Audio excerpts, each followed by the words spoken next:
Diane Newton King, a 34-year-old news anchor for WUHQ-TV in Battle Creek, Michigan, was a rising star known for her professionalism and warm personality. She was also a devoted mother to her two young children. But on February 9, 1991, her life was tragically cut short in a shocking act of violence.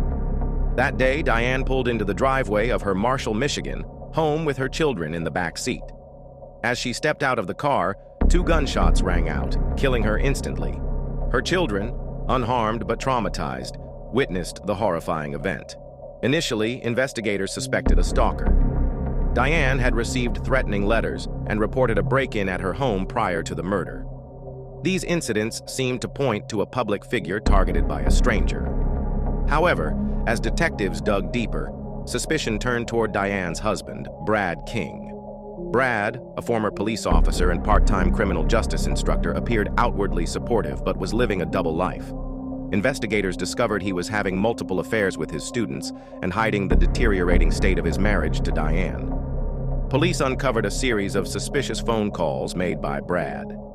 On the morning of Diane's murder, he called her newsroom, saying she'd be late, an unusual step for Diane, who was known for her reliability.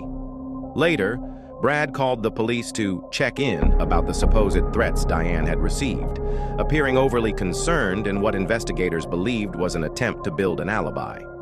The case broke open when police discovered a rifle submerged in a creek near the King property. Family members identified the weapon as Brad's. Investigators determined that Brad had staged the threatening letters and the break-in to frame an imaginary stalker and divert suspicion from himself. Brad's motive was as chilling as it was calculated.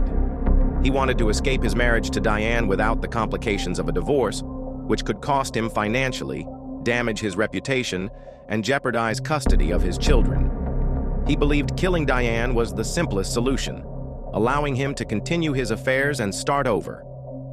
In November 1992, Brad King was convicted of first-degree murder and sentenced to life in prison without parole. The court found that Brad had meticulously planned the murder, masking it as the work of a stalker.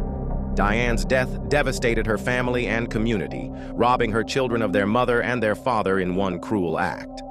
Her story serves as a tragic reminder of the dangers of domestic violence and the devastating consequences of unchecked selfishness.